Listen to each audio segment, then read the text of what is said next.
धूर पाहिला आणि टळटळाट नाही कोणाचा घ्यायचा भाऊ, टळटळाट नाही घ्यायचा. काय होतं माहिती आहे का, सर्वसामान्य माणसाला तुमच्या पुढे यथा मांडता येत नाहीत, पण त्याचं हृदय साक्षीला असतंय, काम चुकीचं होतंय. मर्यादा पुरुषोत्तम रामचंद्राने एका बाईचा पलंग अंगठ्यानं मोडला. टळटळाट लक्षात घ्या, टळटळाट अंगठ्यानं मोडला. तिचं नाव होतं चंद्रसेना.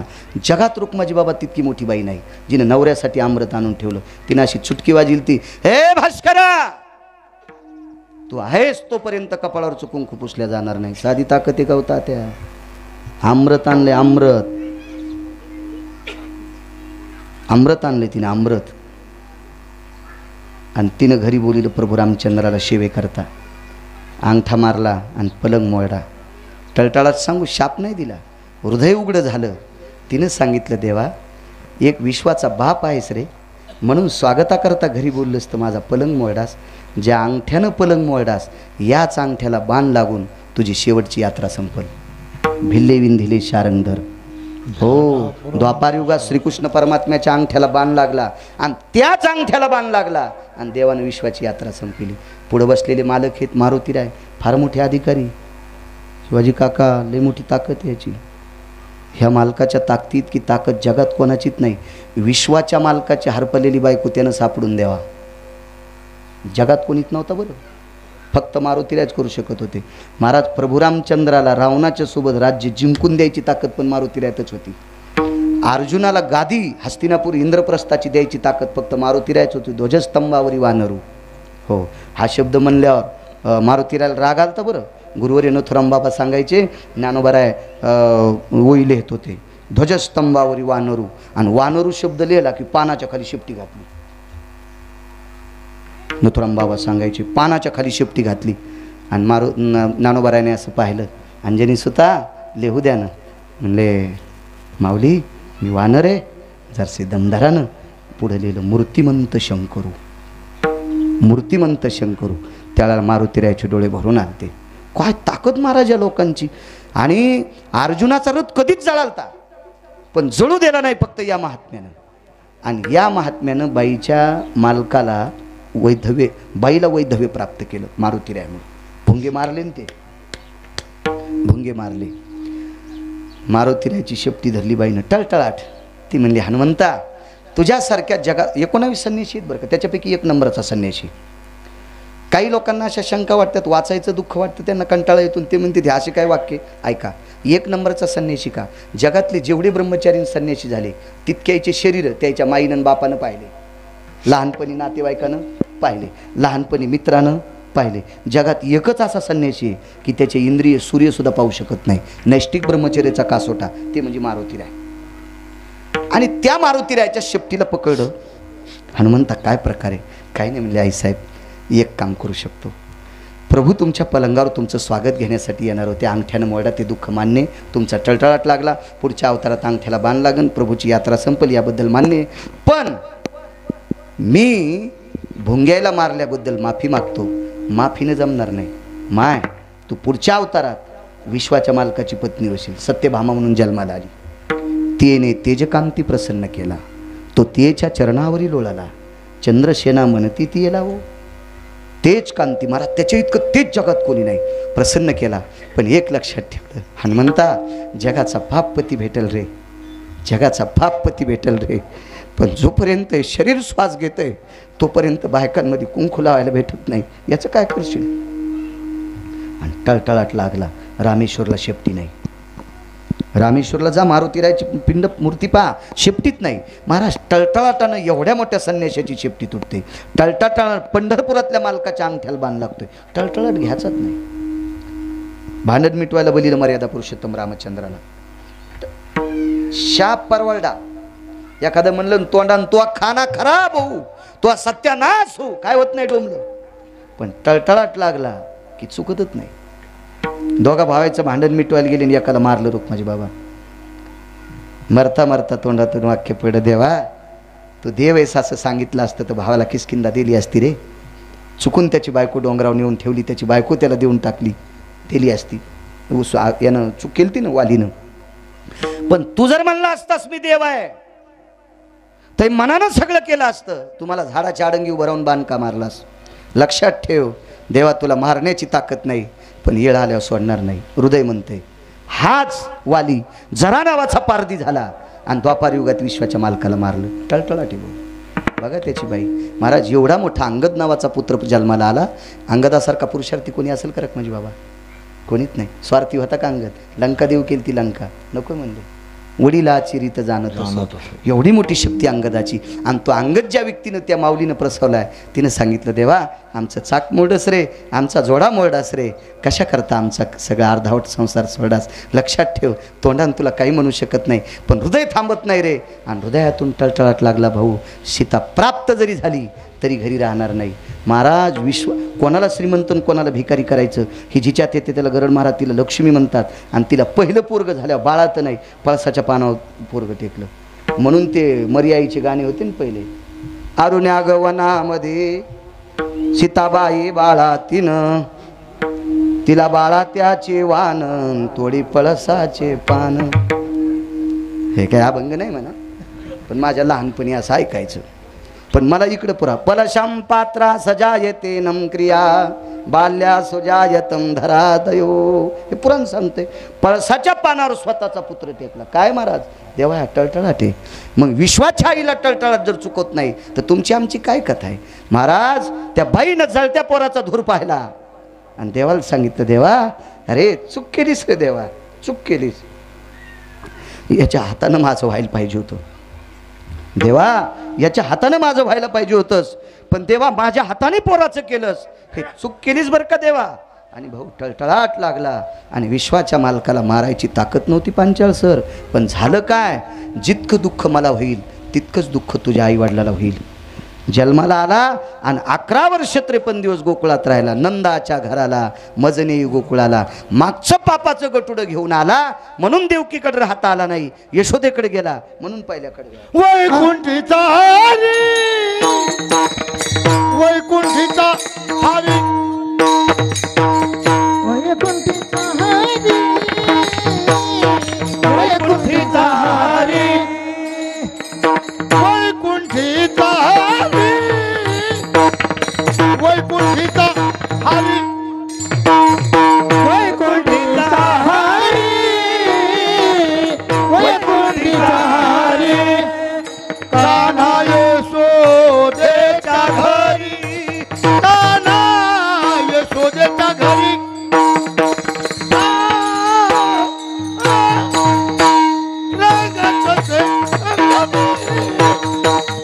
रांगू लागला अंगणी. कान्हा यशोदेच्या घरी, कान्हा यशोदेच्या घरी, रंगत से अंगणी, रंगत से अंगणी, अंगणी. विठोबा रखुमाई, विठोबा रखुमाई, विठोबा रखुमाई,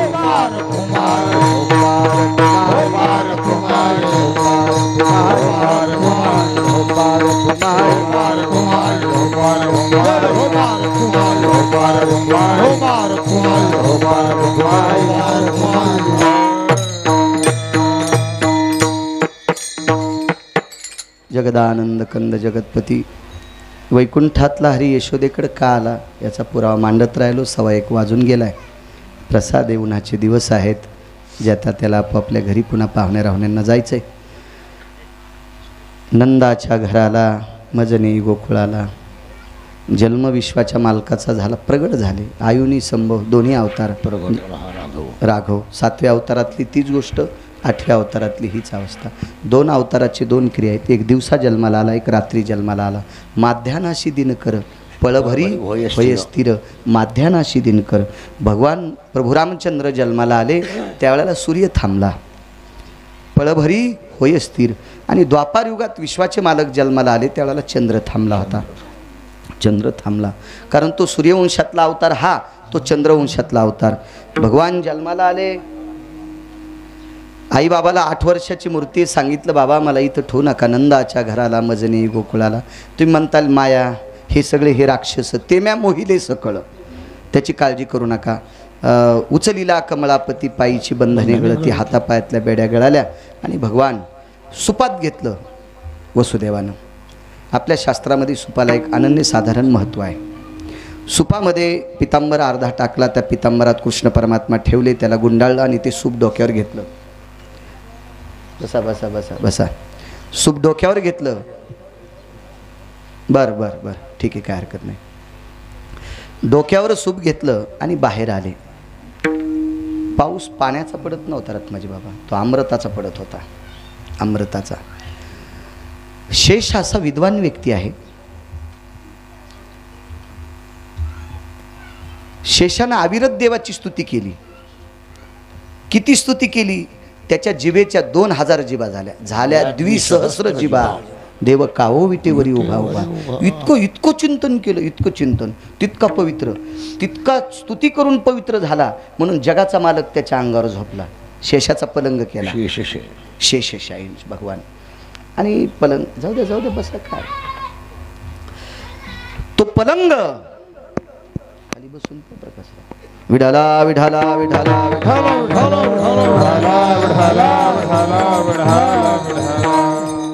कॅमेरे पाहते तुमच्याकडे. विठाला विठाला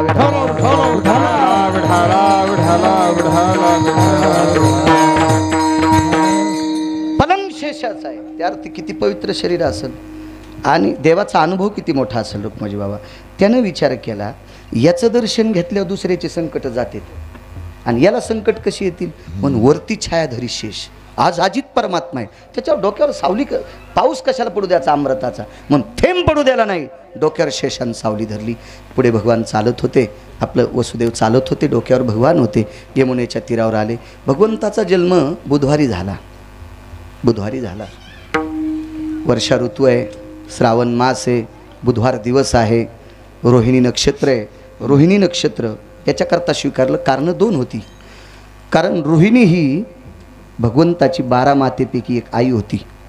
वसुदेवाला 12 पत्न्या होत्या, त्याच्यापैकी एक रोहिणी आई होती. आणि हीच रोहिणी नंदराजाकडे होती. एक कारण. आणि दुसरं कारण, नक्षत्र 27 आहेत. 28 अभिजित, बरोबर. मूळ नक्षत्र किती, मुख्य किती, 27 नक्षत्रापैकी मोठं नक्षत्र, चंद्राची ज्येष्ठ पत्नी कोण असेल, तो रोहिणी आहे. रोहिणी आहे. मग हिला आनंद वाटावा याच्याकरता रोहिणी नक्षत्र. अजन जन्म धात्री नक्षत्र आहे. कारण गर्भवासाच्या दुःखाचा संबंध नाही. प्रगटाला राघव तसेच प्रगटले भगवान पुढे सुद्धा. कारण 8 वर्षाची मूर्ती आई जन्माला येत असती का, त्या अर्थी प्रगटच झाला ना तो. गर्भवासाचं दुःख नाही. हे रोहिणी नक्षत्राचा फार मोठा पगड आहे. याच्याकरता रात्री जन्माला का आला, अज्ञानाचा अंधकार संपवायचा होता, ज्ञानाचा प्रकाश पाडायचा होता. ज्यांनी दुःखाचा अंधकार सोडलाय, आशाला संपवायचं होतं, याच्याकरता रात्री. आणि दुसरी एक गोष्ट, दुपारी हा सूर्यवंशातला अवतार याच्याकरता, आणि अवतार चंद्रवंशातला आहे, चंद्र जागा असणं गरजेचं आहे. म्हणून रात्री जन्माला आला आणि यमुनेच्या पात्रात प्रवेश केला. ते यमुनेचं पाणी वाढत होतं. कृतांताची बहीण यमुना. तीर्थ सांगितले 350, पुन्हा 10 तीर्थ सांगितले. ते 10 तीर्थ पुन्हा कधी प्राप्त होतात, पाहता देवळाची पाठ आणि तीर्थे घडती 360. फक्त इतकेच येतं असं नाही. पंढरपूरला गेल्यावर फक्त 360च भेटतात. आणि मायबापाचं दर्शन घेतल्यावर सकल तीर्थाची धुरे जे का जाण माता पितरे, असा शास्त्राचा सिद्धांत आहे फार मोठा. चला, त्यातली त्या ज्येष्ठांची सेवा केल्याच्या नंतर विश्वातलं नाही, खालचे सुद्धा आणि वरचे सुद्धा तीर्थ शिल्लक राहत नाहीत. पण घरातल्या वयस्कर लोकांची सेवा करावी लागेल. घरातल्या वयस्कर लोकांची सेवा केल्यावर तीर्थ प्राप्त होते, नवलाची गोष्ट नाही. जगाचा बापच साडी नेसून काम करतो. चोखोबाची बहीण झाला सारंगधर आणि वहिनी उघडादार हाका मारी. महाराज विश्वाच्या मालकानं 27 दिवस साडी नेसली आणि चोखोबाराच्या पत्नीचं बाळंतपण केलं. ह्या बाईने एकच काम केलं, सासऱ्याची सेवा केली, ती रानोबाची सेवा केली. या सेवेच्या पुण्याईनं जगाचा बाप तिच्या पुढे झोलत होता. सगळे तीर्थ त्याच्या पायातून. अंगुष्टांब हे जाय ते तीर्थाव, गंगाच त्याच्या अंगठ्यातून जन्माला आली, तर त्याचा अंगठा किती पवित्र असेल, त्याचं शरीर किती पवित्र असेल दिनकर बुवा. आणि इतकं पवित्र शरीर साडी नेसून जिचं काम करीत असेल ती किती पवित्र असेल. हो, म्हणून हे काही काही पुण्याचे कामं असतात. ज्याने कामं चांगली केली तो पंढरपूरला नाही गेला तरी चालतंय, पंढरपूरला नाही गेला तरी चालतंय. ही कामं मात्र त्याची गोड असावं. विठाला विठाला. आणि 350 गंगेपैकी यमुना नावाची गंगा आहे, प्रचंड अनंत पाप्यांचं पाप धुणारी गंगा, पण तिचं पाणी वाढत होतं. पाणी वाढण्याची बऱ्यापैकी श्रीमद भागवतात कारणं सांगितली. एक तर देवाचं बापावरचं प्रेम बघायचं होतं, एक दुसरी गोष्ट याचा पुरुषार्थ पाहायचा होता, भेकाड आहे का हा बघायचा होता, आणि बाकीच्या गोष्टी जाऊ द्या. तिसरी गोष्ट अशी, यमुनेला त्याचं दर्शन घ्यायचं होतं. म्हणून यमुना वाढली, पुरं चढला आचाट, आणि त्याशी लावीला अंगुष्ठ. अंगठा लागल्याबरोबर दुभंगली यमुना माई, 2 तुकडे झाले, पहिल्या तीराला गेले. महाराज कर्तव्यनिष्ठ किती होते नंदराजा बघा. काही काही गोष्टी कशा सांगितल्या शास्त्रामध्ये. शिक्षण संपल्याच्या नंतर जो 8 रुपयाची भाकरी खातो त्यानं 80 रुपये घरी आणले तर तो संसारात जगण्याच्या लायकीचा आहे. काम करत जाओ, पैसे कमवत जाओ. एखादे महाराज म्हणत असतील पैसे नका कमवू, त्यांचं कशाला ऐकता. आपल्या संप्रदायात अर्थ नावाचा पुरुषार्थ सांगितला. ठीक आहे, हा मंडप एखाद्याला वैयक्तिक जर करा, आता गाव सगळं करते, भाऊतळी उचलते, भाग सोडून द्या. वैयक्तिक जरी एखाद्याला करायचं असेल तर त्याला पैसे लागतील का नाही? आणि पैसे कोण फुकट देतं का? नाही, त्यासाठी कमवावं लागतील. अर्थ नावाचा पुरुषार्थ सांगितला. ज्याच्याकडता अर्थ नावाचा पुरुषार्थ संपला, ज्याच्याकडचे पैसे संपले, त्याच्या रक्ताच्या नात्यातले हरामखोर पाहुणेसुद्धा त्याला लग्नाची पत्रिका देत नाहीत. धनवंता लागी सर्व मान्यता आहे. हे तर जाऊ द्या सोडून महाराज. याच्या पलीकडे सांगू का, जिच्यासोबत लग्न केलंय ती जर पैसे घरी आणले तर नंदीबाई लावानी झुलती नवऱ्याच्या पुढं. नवऱ्याच्या पुढे नंदीबाई लावानी झुलती. मी लई साधा शब्द वापरला. आळंदीतल्या मालकांचा शब्द सांगू का, धनवंत पुरुषाशी स्त्री लवथो करी कैशी, आणि कुटका देखुनी सुनी जैशी पुच्छ हलवी. सुनी म्हणजे कुत्री ना बाबा, आणि पुच्छ म्हणजे शेपटीत ना. कुत्री जशी हातातला भाकरीचा तुकडा पाहिल्यावर जशी शेपटी, आणि कांता लवी बहुमाने. हो, किती लवती नंदीबैल कसा झुलतो मालकानं सांगितल्यावर, तितकी बायको झुलती. पण कधी बाजाराची पिशी भरून आणली तर मग अर्थ नावाचा पुरुषार्थ बायकोपशी वजन वाढितोय, सोयऱ्यात वजन वाढितोय, धर्मकार्यात सुद्धा वाढितोय. भाऊ दान कोणी करावं? ज्याच्या खिशात काहीतरी आहे त्यानं, लोकाचं नाही. हां, समाजातून प्राप्त केलेला पैसा तर कोणी बुकाला येईल. ह्या महाराज तुम्हाला पाकिट, तू नाही ते, तू कसं नाही, ते समाजाचं आहे ना. आज जर एखादा इथं कीर्तन करा असाल, माझ्या हातानं तुम्ही पाकिट दिलं त्याला, ते मग होते का? सगळ्यांचं आहे, आपलं नाही. आपलं नाही. स्वतः करण्यासाठी पुरुषार्थ लागतो, अर्थ लागतो. हां, आणि त्याच्यासाठी पैसे कमवायचे असतील. अर्थ नावाचा पुरुषार्थ. मला याच्याकरता सांगायचं, नंदराजा किती कर्तव्यनिष्ठ होते. ज्याच्याकडे 9 लाख गायी आहेत, रात्री 1 वाजता उठून गाईला वैरण टाकली. रातच्या 1 वाजता उठून गाईला वैरण टाकली. 10-65 लाख जवळ असले तरी ते 10ला तोंड घाशी तू. वा, जसा याचा बाप मंत्रीचे. मूर्खपणा सांगितला. ज्याच्याकडे 9 लाख गायी आहेत त्यानं रात्री 1:30 वाजता 1 वाजता उठून गाईला वैरण टाकावा, आणि गाईला वैरण टाकून दरुजा बंद करायचं, इसरावा सहज, आणि त्या दरुजातून वसुदेव आतमध्ये गेले. 9 लाख गायी असणारा गाई सांभाळीन का? त्या अर्थी जमीन किती असेल त्याच्याकडे, आणि एवढी प्रॉपर्टी असणारा गाईला मानीन का? देव अशा लोकांकडे जातो, उद्योगम वर्धनते लक्ष्मी. जी माणसं काम करतात का त्या लोकांना किंमत आहे. मला एक माहीत होतं, माझ्या लहानपणी वयस्कर माणसं मुंगशाच्या दोऱ्या घरी वळीत. काम होत नाही शेतातलं, मुंगशाच्या गोफणीच्या दोऱ्या, कासरे आटीत होते, काय जोते करीत होते, काय काय घरी लागणारी चोपट, वाजाचे सुंब. म्हणजे माणसं रिकामे खात नव्हते, रिकामे. नंदराजाकडनं हे शिकावं लागेल आपल्याला, की ज्याच्याकडे 9 लाख गायी आहेत त्यार्थी जमीन किती असेल, आणि एवढी मोठी प्रॉपर्टी असताना गाईला रात्री वैरण टाकत होते, त्यार्थी कर्तव्यनिष्ठ राजा होता.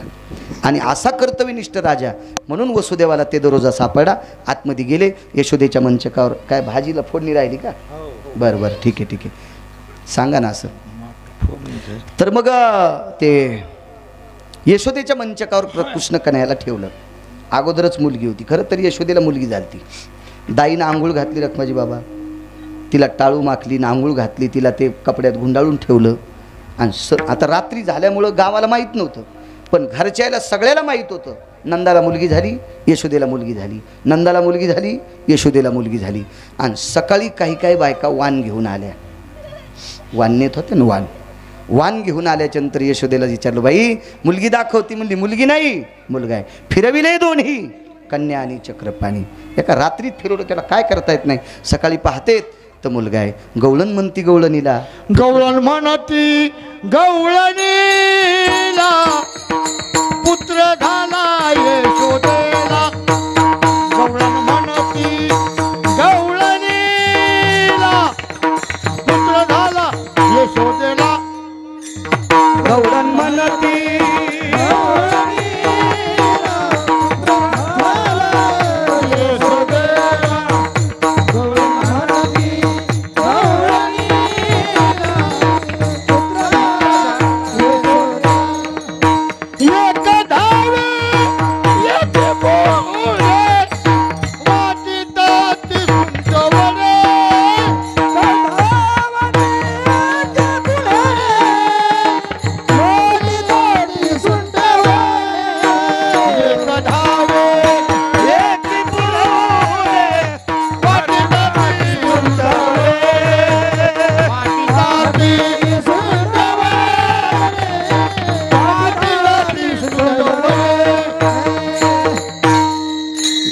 म्हणती गवळणीला पुत्र झाला यशोदेला एक धावे एकी पुढे वाटी ताटी सुंट वडे किती आनंद महाराज गोकुळीच्या सुखा अंत पार नाही लेखा एवढा आनंद हाती दिने घोडे दिने दिने दिने पालखी नंदजी को पुत्र भयो जय कन्हैया लाल की नंदजी को पुत्र भयो जय कन्हैया लाल हा नंदजी को पुत्र भयो जय कन्हैया लाल की नंदजी को पुत्र भयो जय कन्हैया विश्वाचा मालक तिथं प्रगटला सगळी सुख तिथं येऊन एकवटली आणि नंदराजाने दानधर्म करायला सुरुवात केली गोपी आल्या भगवंताला सुरुवातीला द्वादशीच्या दिवशी बघायला कोण आलं तर भगवान शिवशंकर आलते भगवान शिवशंकर एका जोग्याच्या रूपात आलते वैकुंठवासी साहेबराव महाराज कोठाळकर हे प्रमाण फार म्हणायचे अनुहत वाजती पुंगी बाबा जोगी आला रे जोगी अनुहात वाजती पुंगी बाबा ढोंगी आला रे जोगी अनुहात वाजती पुंगी अनुहात वाजती पुंगी बाबा जोगी आला रे जोगी आला रे जोगी आला रे जोगी बाबा जोगी आला रे जोगी आला रे जोगी आला रे जोगी अनुहात वाजती पुंगी बाबा जोगी आला रे जोगी अनुहात वाजती पुंगी बाबा जोगी आला रे जोगी पुंगी बाबा जोगी आला रे जोगी अनुहात वाजती पुंगी बाबा जोगी आला रे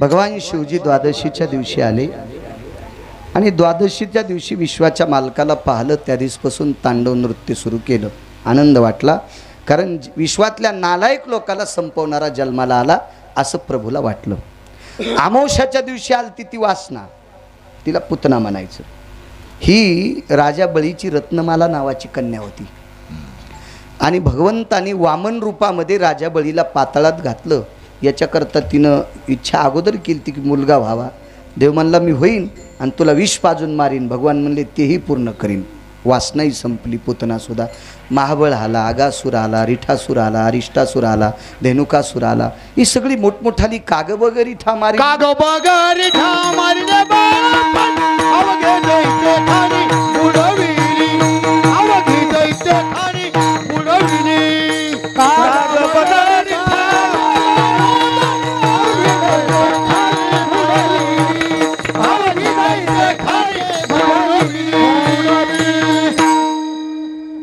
काग बगरी ठा मारिली बाळपणी अवघी दैत्य खानी बुडविली मोठमोठी राक्षस मारली बालपणातच मारली ही कालांतरानं भगवंत चलू लागले रांगू लागले आपल्याकडे सुरदास महाराज होते महाराज हे मंदिर 2 लोकाच्या पदस्पर्शाने पुनीत आहे आणि निस्पृह महात्मे एकतर खटकेश्वर बाबांचा पदस्पर्श आणि दुसरी गोष्ट सुरदास महाराजांचाच पदस्पर्श मारुती बाबा हो माझ्या डायरीत त्यांचा फोटो असतो म्हणून 6014 गावं महाराष्ट्रातली मी पाहिली एकदा गेलेलं बरं का अशी काही काही गावं 20 बाऱ्या पाहिले पण मी त्यांचा फोटो सुरदास महाराजांचा ही निस्पृह महात्मे होती महाराज आणि निस्पृह लोकांचा अधिकार वेगळा असतो आचरणशील लोकांचा अधिकार वेगळा असतो मी नथुराम बाबाच्या मुखारविंदातून एक लोटे बाबाचं चरित्र ऐकलं ते जळगावकडचे होते त्यांनी पंढरपूरला गुरुवारी आळंदीला करू शकत ती म्हणली मला कसं काय सोडायले लक्षात ठेव म्हणले संसाराची अपेक्षा तुला असेल जर मला असेल तर पुढच्या जन्मात आपला संसार होईल तू जर कुत्री झालीस तर त्याही जन्मात संसार करता येईल पण निस्पृह लोकांची ताकद किती मला गुरुजी पुन्हा भेटायचे नाही काय निष्ठा महाराज मला गुरुजी पुन्हा भेटायचे नाही आणि त्या तत्वातले आपले सुरदास महाराज होते भाऊ त्या तत्वातले खटकेश्वर महाराज होते या निस्पृह लोकांचा विचार अहो हे आलिंगन संताची या दिव्य झाली माझी काया मस्तक हे पायावरी त्यांच्या ठेविता महाराज असा तपासा त्याच्या पायावर डोकं ठेवा तर उद्धार निस्पृह लोकांची ताकद किती रंगनाथ गुरुजी परभणीकराकडे एक 22.5 वर्षाचा तरुण गेला म्हणले गुरुजी तुमची सेवा करायची गुरुजी म्हणले अरे काम लय बलवाने कामानं चांगल्या चांगल्या लंगडं केलंय देव बाप्पा काम बलवाने कामानं रावणाला छेदलंय काम बलवान आहे आणि काम तुझ्यासोबत आहे, तू 22.5 वर्षाचा तरुण आहेस, माझी सेवा कशी करू शकतो? ते म्हणला गुरुजी शपथ घेऊन सांगतो जीवनभर लग्न करणार नाही, तुमची सेवा करतो. गुरुजी म्हणले नादी लागू नकोस, मी निष्पुरो माणूस आहे, काम बेकार आहे. थांबा म्हणले गुरुजी 5 मिनिटं. आणि तांब्या घेऊन बाथरूमला गेलं आणि येताना इंद्रिय तांब्यात कापून आणलं. गुरुजी बघा आता सेवा करतो. महाराज त्या टोकाची लोक येतील आणि त्या अधिकारी लोकांचा पाय या मातीला लागलेला आहे भाऊ. कारण मूर्तीमध्ये तेज कधी प्राप्त होत असतं माहिती आहे का? त्या मूर्तीच्या सानिध्यात तेजस्वी लोकांनी भजन केलं की मूर्तीला तेज प्राप्त होत असते. अशी किती मारुती दाखवायची की तिथं वर्षानुवर्ष चुलांग निजत नाही, हट्ट्याचा मारुती. मग आपल्या बाकीच्या मारुतीपाशी का होत नाही? कारण ती प्राणप्रतिष्ठा अकोल्याचे एक महान संन्यासी होते, त्या संन्याशानं वालुरकर घराण्यातली विहिरीत पडलेली बाई घरी काहड्या 3.5 तासानं जिवंत केली. ती अकोल्याचे संन्यासी होते, अकोल्याचे महात्मा. आणि त्यांची काठी कुठे राहिली माहिती आहे का? शेलूला. आता गोविंदबाबा मठ आहे का, ह्या मठात जी समाधी आहे का, त्या अकोल्याच्या संन्याशाच्या काठीची समाधी आहे. म्हणजे 4.5 तासाच्या नंतर बाईचं प्रेत झोपलं. मंदिरामध्ये गुळाची तुपाची लापशी केली, भाऊ जेवायला दिलं. अरे म्हणले मी, आणि त्या संन्याशाने जेवायला केलं. या म्हणले सगळे भूदेव जेवायला. तर म्हणले ब्राह्मणाच्या वाड्यात प्रेत पडे आणि ते जेवायला कसे येतील? अरे कुठे प्रेत म्हणले? अंगावरची शाल टाकली, अंगावर उदबत्ती लावली. उठ म्हणले बाई चल जेवायला मंदिरात. 4.5 तासाच्या नंतर बाई उठवा. आणि ती प्राणप्रतिष्ठा अकोल्याच्या संन्यासी महात्म्यानं केली, म्हणून तिथं अन्नपूर्णेचं अधिष्ठान. इथे एक गाव आहे, मला गाव आठवणं, तिथं जाज्वल्य अधिष्ठान. का? साखरवाडीचे माऊली दादा त्यांनी प्राणप्रतिष्ठा केली, म्हणून तिथं म्हणजे ह्या लोकांमध्ये शक्ती असती. शांतीब्रह्म एकनाथ महाराजांनी इथे एका मारुतीरायाची स्थापना केली. तेलाचा मारुतीराय मोजून अशी 1.25 भरते आणि उंचीला फक्त 1.5 फूट भरते. जगातले नाना प्रकारचे लोक प्राणप्रतिष्ठा दुसरीकडे करायला गेले, पण ती तेवढीशी मूर्ती जगाच्या बापाला कोणालाच हालत नाही. कारण शांतीब्रह्म एकनाथ महाराजांनी स्थापना केली. महाराज मंदिरामध्ये कोण तेजस्वी थांबतोय? त्याच्यामुळं त्या जागेला तेज येत असतं आणि ते तेज ती मूर्ती आपल्या पदरात घेत असते आणि आपल्या पदरातलं तेज दर्शन घेणाऱ्याला देत असते. त्या मूर्तीला प्रसादिक मूर्ती म्हणत असतात. त्या मूर्तीला कोणती मूर्ती म्हणायची? प्रसादिक मूर्ती. आणि म्हणून जी ही मूर्ती आहे का, ही प्रसादिक आहे. इथं खटकेश्वर बाबांनी कितीतरी दिवस राहून साधना केली. महाराज मोठ्या लोकांच्या साधनेचा विचारच करायचा नाही. महत्त्व हरवी, चातुर्य लपवी, पिशे पण मिरवी आवडोनी, पूज्यता डोळानं देखावी, स्वकीर्ती कानीनं ऐकावी, ही या अधिकारी लोकांचं तत्व आहे. महाराज लोकांना आपल्याला कळाली नाही, आपल्याला ती महाराज कळाली नाही सूरदास महाराज. पण महाराज अविरत ज्यांनी अंगाला विस्तू लावून जीवन भजन केले. काय ती वाराचे अभंग म्हणायचे, काय म्हणायचे? मला अजून तसा वाराचा अभंग कोणाचा ऐकला नाही. तू विटेवरी सखये बाई ओ करी कृपा, सावळे सुंदरी ओ करी कृपा, लावण्य मनोहरी ओ करी कृपा, ओ करी कृपा, उजळ कुळ दीपा, मार्ग वहू सोपा, येऊनी लवलाई, येऊनी लवलाई, सच्चित आनंद अंबाबाई ओ करी कृपा. काय सिद्धता महाराजा लोकांची, काय ती वारकरी संप्रदायातली स्वर, काय ती नाविन्य. अशा लोकांच्या पदस्पर्शाने पुनीत झालेलं अधिष्ठान. मला असं वाटतंय भंगिऱ्यांच्या पदस्पर्शाने भंगू नका. आपल्याला जर आशीर्वाद, तुम्हाला एक सांगतो, महाराजाच्या पाया पडल्यानं, एखाद्या भंगिऱ्याचं ऐकल्यानं तुमचा उद्धार होईल. तेव्हा लोक स्तुतिप्रिय झालेत. स्तुतिप्रिय. स्तुती ही 5 मिनिटापुरती रखमाजी बाबा गोड असते, 5 मिनिटापुरती गोड असते. मी तोंडावर कौतुक करणारा माणूस नाही. गाथा पारायण करत असताना या व्यक्तीच्या स्वराला जर सूर कोणी परिसरात लाईत असेल तर मी जीवनभर त्याच्या चपला उचलीन. माणसानं घोडा आपला असू की विरोधकाचा असू, आपला असू की चोराचा असू, आपला असू की मूर्खाचा असू, पण घोड्याला घोडं म्हणावा. साधना असते त्या एखाद्याच्या जीवनातल्या. पाय जमिनीवर आहेत, एकाही प्रकारचं अनुचित वर्तन नाही, धोत्राचा काठ बदलला नाही. एखाद्या व्यक्तीला मानावं लागेल ना भाऊ, आणि म्हणून पाया पडावं असं वाटते. भंगिऱ्या महाराजाच्या पाया पड्यानं काय होणार आहे भाऊ तुमचं? एका बाईने एका महाराजाच्या पाया पडायला पोरगं नेलं, 3दा पाया पडायला लावलं आणि 4थ्यांदा पाया पडायला लावल्या. पोरानं महाराजाच्या पायालाच बोच करलं, रघुतच काढ महाराजाच्या पायाचं. पण महाराज गपचिक बसला. 2,000 टाकले होते आणि ते असंच बोलू ते होतं उचले. त्या 2,000 रुपयामुळे पायाचं रगत निघलं तरी ते गपचिकच बसलं गजनता. त्या दुसऱ्या पायाचं का काढीनं म्हणले, पण पाया पुढे वय प्रकाशता ते असं रगील पोरग होतं. पण महाराज 5व्यांदा पाया पड्या म्हणले, बाई इतक्या बऱ्या पाया पडायला काऊन लावायली? म्हणले 3 वर्ष झालं, पहिली तच आहे. म्हणले मग माझ्या पाया पडायला कशाला लावलं? तुमच्या पाया पड्या हे दुसरीच जाईन. महाराज म्हणले 20 वर्ष झालं माझ्या पोराला डोक्याच्या गोळ्या चालू येतात. मग त्याचं पोरग ते नीट करीत नाही, ते तुमचं पोरग नीट करतो का बाबा?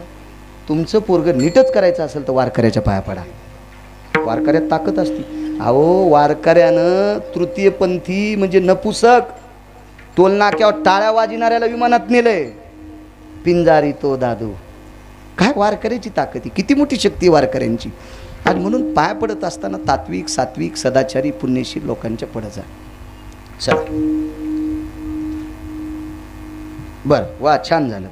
मी मगाच आटपीत होतो, तो भाजी राहिली म्हणून मी लांबीलं इतकं. मला काय कौरवी सांगता येते. मी 27 वर्ष झालं भागवताची गाठ सोडित नाही, तर मला कीर्तन लावून तू कौरवी करायला. विठाला विठाला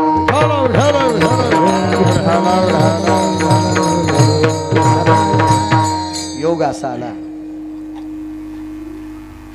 गवळण म्हणायची महाराज, मलपत मलपत चालत. मुलं कोणाचं? हो सुरदास महाराज त्यांची आवडीची गवळण असायची. हे मूळ बाळ कोणाचं, माथा शोभे पिंपळ पान, असं फार फार सुंदर त्यांची गवळण अशी ऐकावशी वाटायची. कारण ज्याची वाणी पिकली का वाचा सिद्धी पावाला अज्ञापक व्हाल. महाराज वाणीत ताकद लागते भाऊ. हृदयावर शब्द आदळण्यासाठी त्याच्या वाणीचा पुरुषार्थ पाहिजे, त्याला अक्षराची कृपा पाहिजे, त्याला सरस्वतीची कृपा पाहिजे, त्याला परिसराची कृपा लागते, परिसरातल्या साधूची कृपा लागते रुक्माजी बाबा, त्याला त्या मातीची कृपा लागते आणि देवादिकांची कृपा लागते. त्याच्या वाणीत वजन निर्माण होत असतं. वजन वजन. मारुतराव महाराजाला असा एकदम साधं बोलायचे, खरपड्या म्हणायचे रागाला तर. पण महाराज एसटी लोक मधात तितकेच, वरी तितकेच, बैलगाड्यानं तितकेच, पायी पायी तितकेच, वारुळ फुटल्यावर मुंग्या निघत होत्या. जशा मुंग्या निघाव अशी माणसं. कारण ती एक पुरुषार्थ असतो वाणीचा, तो एक शक्तीचा पुरुषार्थ आहे, त्यांच्या भक्तीचा पुरुषार्थ आहे, ते एक नाविन्य आहे, तो अधिकार आहे. महाराज काही माणसं कुठे गेल्याच्या नंतर मी माझ्या जीवनात नथुराम बाबाचं थोडंसं जीवन पाहिलं. 4-2 ठिकाणी कीर्तनाला गेलो मी, तर त्यावेळेला पाहिलं महाराज नथुराम बाबाची घोंगडी टाकली की वैभव निर्माण होत होतं, आणि ते घोंगडीहून तिथून गावात गेली की वैभव संपत होतो. काय पुरुषार्थ असतो या लोकांचा, काय मोठा अधिकार. यांनी यांच्या जीवनात केलेल्या त्या भक्तीचा पुरुषार्थ आहे, ते नाविन्य, ते अधिकार आहे त्या तत्वांचा. तुम्ही विचार करा, खनपुरीकर बाबांनी शिवी द्यावी आणि त्याच्यानंतर साहेबराव महाराज सोनटीकरांना द्यावी. पुन्हा कोणी देव द्या, ती ऐकावी वाटली नाही, आवडली बी नाही, कानाला बरी वाटली नाही, मनाला बरी वाटली नाही. आणि साहेबराव महाराजांनी शिवी दिली की माणसं अशी नाही पटलं तरी बी असो पटत होतच, रुमाल लावून पण हसत होते. महाराज वाणी पिकली होती, श्रद्धा किती होती. साहेबराव महाराजांनी देवाला इतकं मानलं, नरहरी बुवा त्यानं नवरात्रातला घट पण नाही मांडला, नाही मांडला. आपुला तो एक देव करून घ्यावा. ते म्हणायचे तू विटेवरील सखये बाई, माझी देवी जरी कोणी असेल तर विटेवरचा पांडुरंग परमात्माचे. महाराज म्हणून किती खेडे कीर्तन ऐकत होते, किती खेडे. खरं तर त्या लोकांचा आशीर्वाद गिरगावच्या बाळवर आहे. या लोकांचा काय काय पुरुषार्थ. आणि खनेकुरपुरी बाबाची तर तुम्ही ऐकली असतील. बाबा बाबा काय कोणाची मायवेली.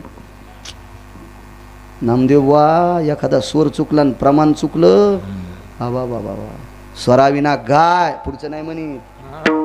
हां ह्या पुढ्यात काय इतका भयानक शब्द. मी तर एकांतात 2 पोरायला सुद्धा तो शब्द सांगू शकत नाही, इतका भयानक शब्द लाखो समाजात बोलत होते. आज वाणीची तपश्चर्या होती ना, वागण्याची ताकद होती. बचर बचर बचर बचर असं काही बोलणं नाही, काही खाणं नाही. याचं उचकेव त्याचे गोदडे पालथे कर, याच्या बाजा पालथ्या कर, याचं आमकं कर, त्याचे भांडे पालथे कर, याला इचकेव, त्याला पाणी लाव, त्याला शेंदूर लाव. असं काम करत नव्हती नी लोक, सिद्धता होती. चला मग चलू लागले. चलता चलता गाई वळायला गेले, कालिया मारला. तांडव गती मुंडन पर नाचत गिरीधारी, बम बम बम बम बम बम भोले बली हारी. तिथं तांडव नृत्य केलं, चेंडू फळीचा डाव मांडला. सगळी गोपाळ वासरे एकत्रित बसले. खांदीभार पोटी भूक, काय खेळायाचे सुख. विभ्रतम वेती जाया शृंगास्तते वच्च प्रसादेरस्तु कवलम व्याधी निरशन विथारतायाम येती पुण्य पाप क्षालन हितार्थायाम प्रसादेरस्तु कवल कवलम. गोपाल कृष्ण भगवान ज्ञानेश्वर महाराज ज्ञानेश्वर माऊली, महाराज ज्ञानेश्वर माऊली, महाराज ज्ञानेश्वर माऊली. विठ्ठल जय जय विठ्ठल.